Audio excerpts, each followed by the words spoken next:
Okay, so real talk. Olight made a big announcement about the Warrior Mini and having issues because um, the lens could melt and that it could accidentally be turned on in the pocket, causing the pockets to be burned. And there's been a lot of um, pushback against Olight, and I really commend them for what they've said. But I think we need to set the record straight about flashlights and their power level and our responsibilities as we use them. So this is sort of a philosophy video. It's also going to be showcasing some very insane flashlights as far as power level is concerned. So if you're interested in flashlights as part of EDC, this is probably your video. So stay tuned and enjoy.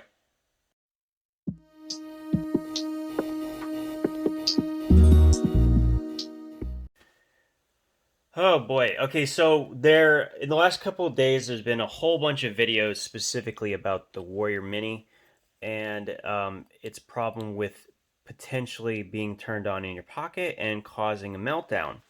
We need to have a realistic talk about this because Olight's getting a lot of flack for this, a huge amount of flack, and yet they were the ones that brought it up, and they have clear, concise reaction to it, and I really commend them for it.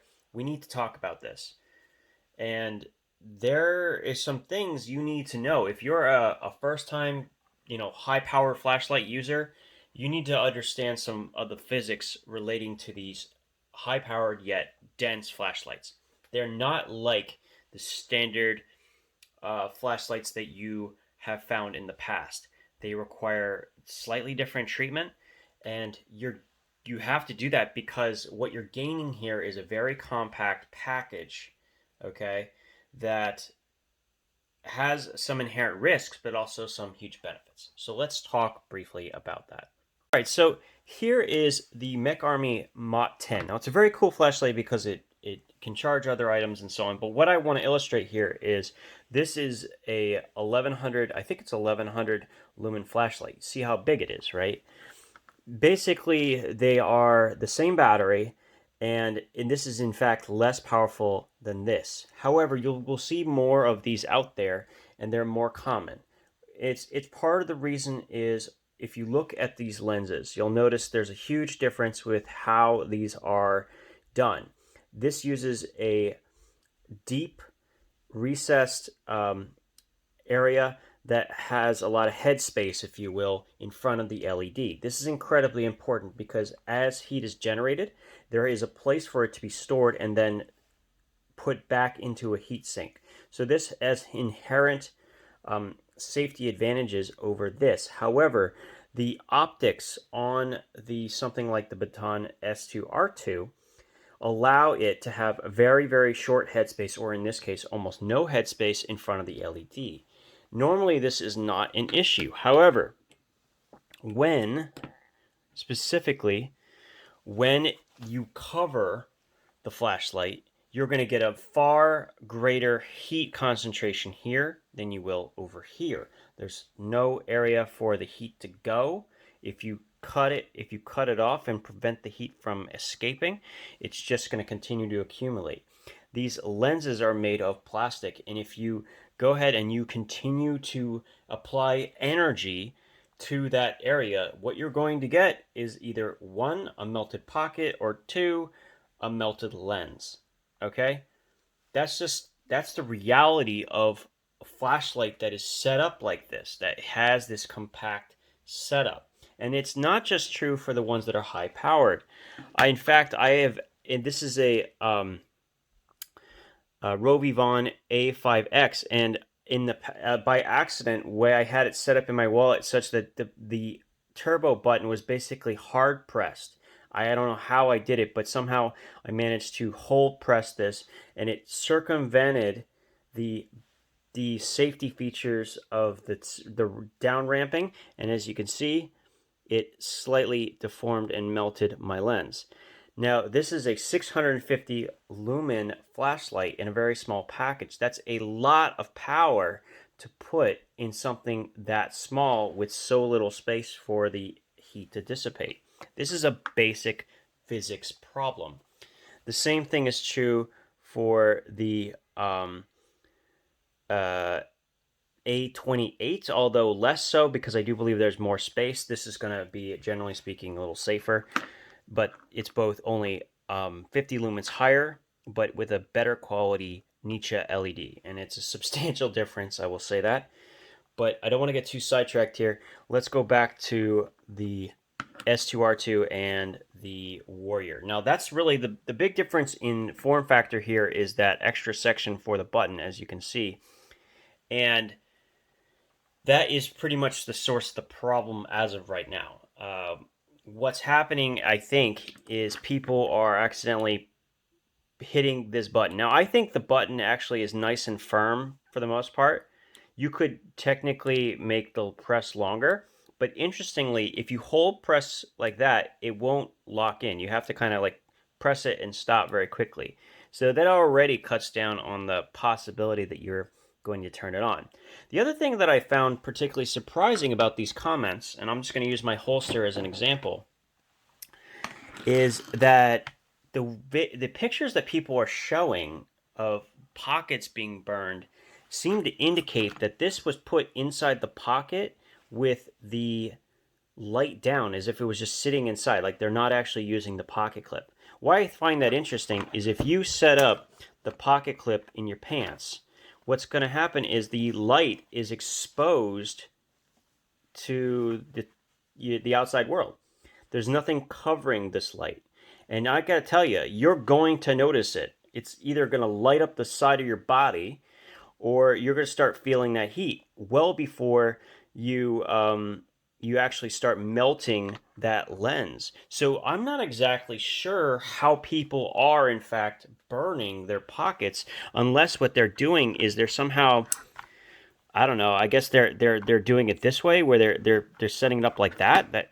That can't be right, right? So are they just setting it in their pocket and then just accidentally hard pressing it and then it's just going off? I mean, that's interesting to me. Now, the one thing I like about this series, and especially with the tail cap, I feel fairly confident not even putting it in lockout because it's facing up, because I can see that the light's on, and even if it's sitting on, it has built-in, what is it, stepping, so that you will, over a certain period of time, it will go from its turbo mode down to a lower setting to dissipate the heat. It's built into the UI features. It's something that they tested and programmed.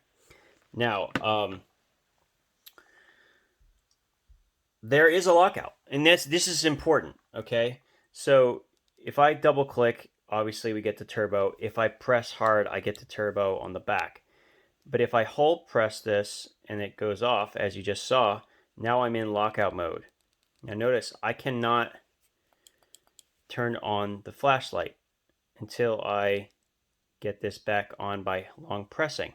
And actually I find that the way that they have done the lockout on the Olight is actually better than some of these higher end flashlights. Now it's time to talk about the big boys.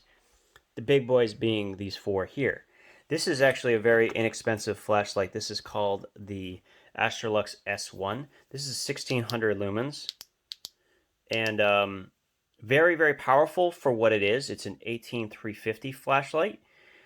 But you can see it's built similarly to the Mott 10 in that it has the headspace. Not as going to be as big an issue because there's nothing there to melt.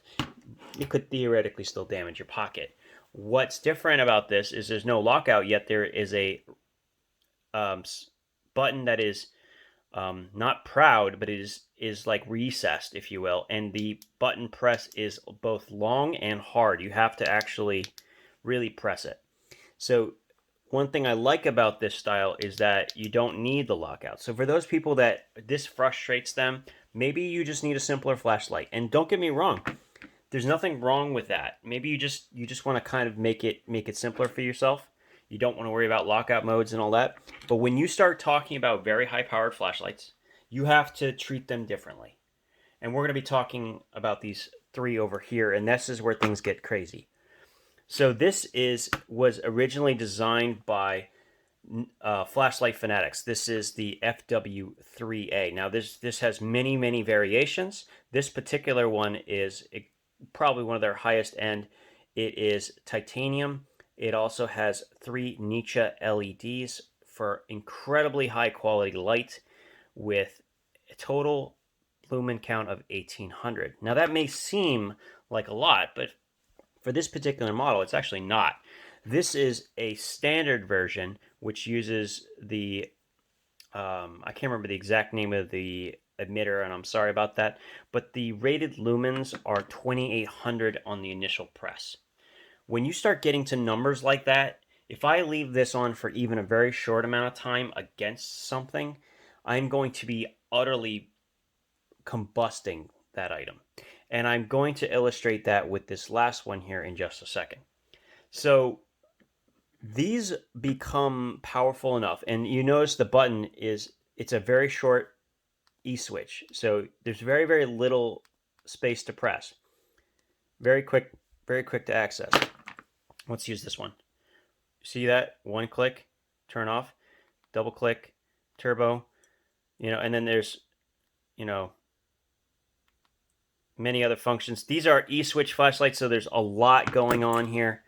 But the lockout mode is absolutely essential to most high-end flashlights with buttons like this because they are relatively easy to press.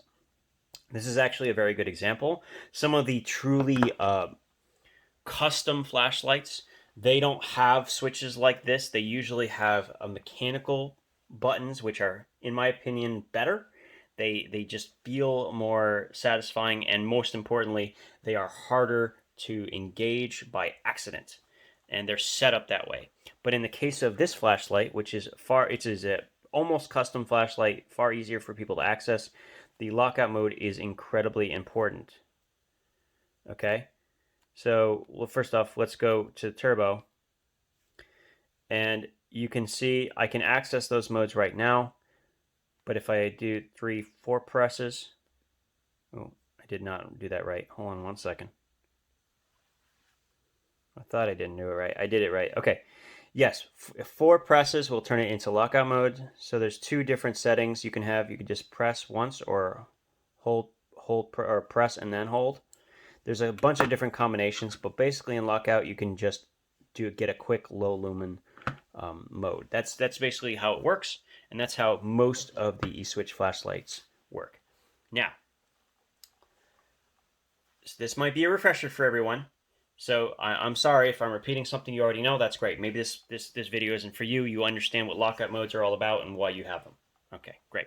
Now, let's talk about this bad boy. This is probably one of, if not the most powerful flashlight in this form factor you will ever find. For a single 18350 battery, this is 4300 lumens. Okay, these require batteries that are already taking a bit of a risk. Call them supercharged batteries. They're unprotected batteries. They have incredibly high amp discharge. I think this one, it comes up to like 7.5 amps when it starts going. I mean, it's serious. Okay, it's not something to play with. These are serious, over the top, maybe even completely unnecessary flashlights. They are far more dangerous than something simple like the Baton S2R2, and that's already a powerful flashlight. This one is on a whole new level.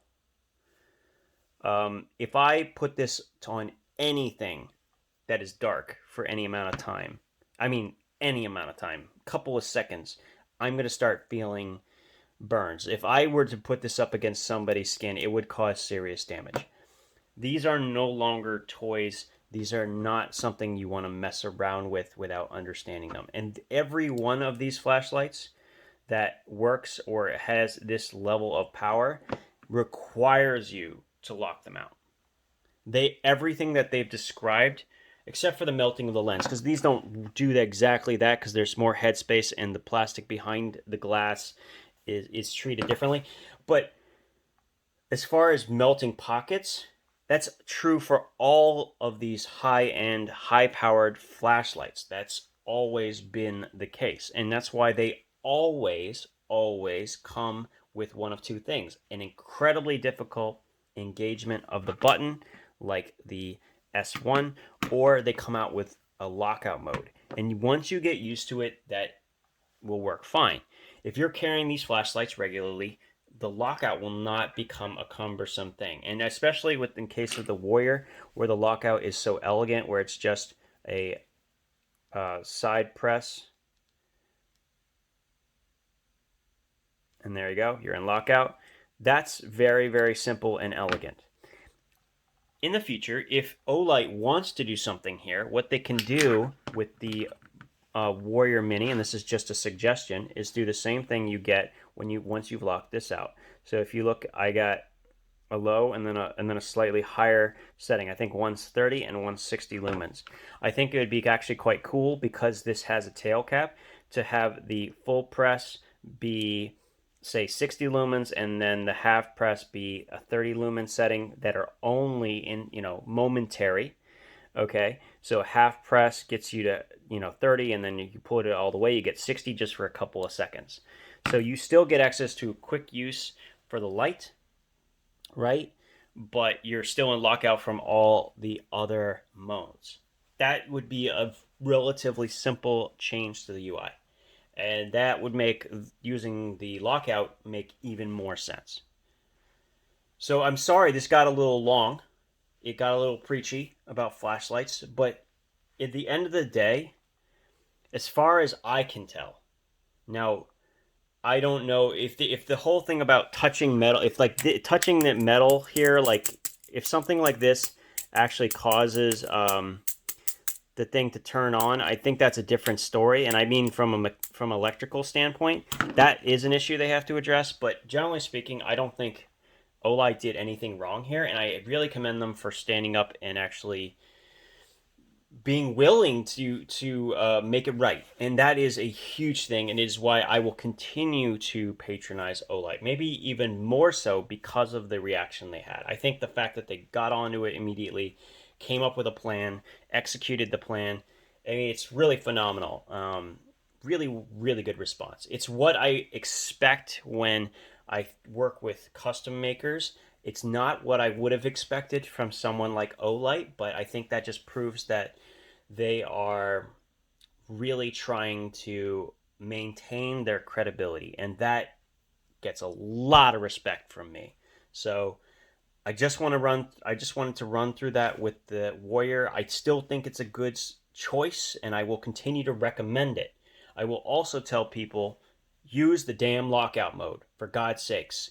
And if you're going to carry it, use it the way it was intended. Set it up so that the cap and the light is facing up. You'll never have that issue. The worst case scenario, it'll get a little warm and you'll realize you have to turn it off. That's it. So, sorry. I hope this was informative to some, and maybe this gave you some cool lights to take a look at. But I'm out. You guys have a good one.